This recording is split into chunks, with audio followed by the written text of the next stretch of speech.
ರನ್ಯಾಗೆ protocol ನೀಡಿದ್ದ case ವಿಚಾರಕ್ಕೆ ಸಂಬಂಧಪಟ್ಟಂತೆ ತನಿಖೆಗೆ ಸ್ಟೇ ತರಲಾಗಿದೆ. ಪ್ರೋಟೋಕಾಲ್ ದುರ್ಬಳಕೆ ಬಗ್ಗೆ ನಡೀತಾ ಇದ್ದಂತ ತನಿಖೆ ಸಿಐಡಿ ತನಿಖೆಗೆ ಸರ್ಕಾರ ನೀಡಿದ್ದ ಆದೇಶವನ್ನ ವಾಪಸ್ ತೆಗೆದುಕೊಳ್ಳಲಾಗಿದೆ. ಪ್ರೋಟೋಕಾಲ್ ನೀಡಿದ್ದ ಸಂಬಂಧ ತನಿಖೆಗೆ ಆದೇಶವನ್ನ ಹೊರಡಿಸಲಾಗಿತ್ತು. ಮೊನ್ನೆ ರಾತ್ರಿ ರಾಜ್ಯ ಸರ್ಕಾರ ಆದೇಶವನ್ನ ನೀಡಿದೆ. ಇವತ್ತು ರಾತ್ರಿ ಆದೇಶವನ್ನ ವಾಪಸ್ ಪಡೆದಿದೆ ಸರ್ಕಾರ. ತಾನೇ ಕೊಟ್ಟು ತಾನೇ ವಾಪಸ್ ಪಡ್ಕೊಂಡಿರೋದು ಅನುಮಾನಕ್ಕೆ ಕಾರಣ ಆಗಿದೆ. ಈಗ ಸರ್ಕಾರದ ಆದೇಶ ಒಂದೇ ದಿನಕ್ಕೆ ಸರ್ಕಾರದ ಆದೇಶವನ್ನ ಅವರೇ ಬದಲಾಯಿಸ್ತಾರೆ ಅಂತ ಅಂದ್ರೆ ಏನರ್ಥ? ನಟಿ ರನ್ಯಾ ಕೇಸ್ಗೆ ಸಂಬಂಧಪಟ್ಟಂತೆ ರನ್ಯಾಗೆ ಪ್ರೋಟೋಕಾಲ್ ನೀಡಿದ್ದ ಕೇಸ್ ತನಿಖೆಗೆ ಸ್ಟೇ ತರಲಾಗಿದೆ. ಈಗ ಪ್ರೋಟೋಕಾಲ್ ದುರ್ಬಳಕೆ ಬಗ್ಗೆ ನಡೀತಾ ಇದ್ದಂಥ ತನಿಖೆ ಸಿಐಡಿ ತನಿಖೆಗೆ ಸರ್ಕಾರ ನೀಡಿದ್ದಂಥ ಆದೇಶವನ್ನು ವಾಪಸ್ ತೆಗೆದುಕೊಳ್ಳಲಾಗಿದೆ. ಪ್ರೋಟೋಕಾಲ್ ನೀಡಿದ್ದ ಸಂಬಂಧ ತನಿಖೆಗೆ ಆದೇಶವನ್ನ ಹೊರಡಿಸಲಾಗಿದೆ. ಮೊನ್ನೆ ರಾತ್ರಿ ಆದೇಶವನ್ನ ನೀಡಿತ್ತು ರಾಜ್ಯ ಸರ್ಕಾರ. ಇವತ್ತು ನೋಡಿದ್ರೆ ವಾಪಸ್ ಪಡ್ಕೊಂಡಿದೆ. ಸರ್ಕಾರದ ಈ ನಡೆ ಇದೆಯಲ್ಲ, ಇದು ಬಹಳಷ್ಟು ಅನುಮಾನಕ್ಕೆ ಕಾರಣ ಆಗಿದೆ. ಯಾಕೆ ಈ ರೀತಿಯಾಗಿ ಮಾಡಿದ್ರು ಸರ್ಕಾರದವರು ಅನ್ನೋ ಸಹಜವಾದಂತ ಪ್ರಶ್ನೆ ಮೂಡ್ತಾ ಇದೆ. ಪ್ರೋಟೋಕಾಲ್ ದುರ್ಬಳಕೆ ಆಗಿತ್ತು.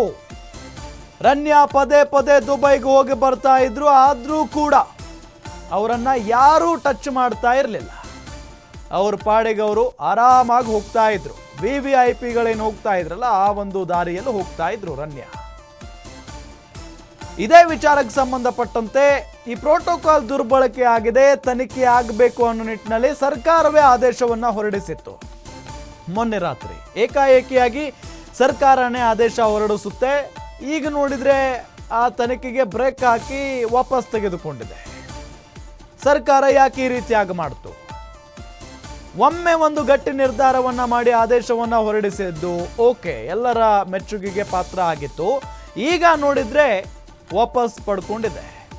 ಅನುಮಾನಕ್ಕೆ ಕಾರಣ ಆಗಿದೆ ಈಗ ಸರ್ಕಾರದ ಆದೇಶ. ಯಾಕೆ ಹಿಂಪಡೆದುಕೊಳ್ತು? ಹಾಗಾದ್ರೆ ತನಿಖೆ ಮಾಡಂಗಿಲ್ವಾ? ಹಾಗಾದ್ರೆ ಇನ್ನು ಮುಂದೆ ಇವತ್ತು ರಾತ್ರಿ ಆದೇಶವನ್ನು ವಾಪಸ್ ಪಡ್ಕೊಳ್ಳುತ್ತೆ ಅಂತ ಅಂದ್ರೆ ಏನರ್ಥ? ಈಗಾಗಲೇ ರನ್ಯಾರಾವ್ ಪ್ರಕರಣಕ್ಕೆ ಸಂಬಂಧಪಟ್ಟಂತೆ ನಾವು ಗಮನಿಸ್ತಾ ಇದ್ದೀವಿ. DRI ಅಧಿಕಾರಿಗಳಂತೂ ಬಹಳ ಸೀರಿಯಸ್ ಆಗಿ ಇನ್ವೆಸ್ಟಿಗೇಷನ್ ನಡೆಸ್ತಾ ಇದ್ದಾರೆ ಈ ಪ್ರಕರಣವನ್ನ. ರನ್ಯಾ ಹಿಂದೆ ಯಾರಿದ್ದಾರೆ? ರನ್ಯಾ ಯಾಕೆ ಪದೇ ಪದೇ ದುಬೈಗೆ ಹೋಗ್ತಾ ಇದ್ರು? ಜೊತೆಗೆ ರನ್ಯಾ ಎಷ್ಟು ಬಾರಿ ಈ ಗೋಲ್ಡ್ ಸ್ಮಗ್ಲಿಂಗ್ನಲ್ಲಿ ಭಾಗಿಯಾಗಿದ್ದಾರೆ? ಎಲ್ಲದರ ಬಗ್ಗೆಯೂ ಕೂಡ ಮಾಹಿತಿಯನ್ನು ಹೆಕ್ಕಿ ತೆಗಿತಾ ಇದ್ದಾರೆ. ಇದೆಲ್ಲದರ ನಡುವೆ ಈಗ ತನಿಖೆಗೆ ಕೊಟ್ಟಿದ್ದಂಥ ಆದೇಶವನ್ನು ಸರ್ಕಾರ ವಾಪಸ್ ಪಡೆದುಕೊಂಡಿರೋದು ಸಹಜವಾಗಿ ಈಗ ಸಿಕ್ಕಾಪಟ್ಟೆ ಅನುಮಾನಕ್ಕೆ ಕಾರಣ ಆಗಿರೋದು.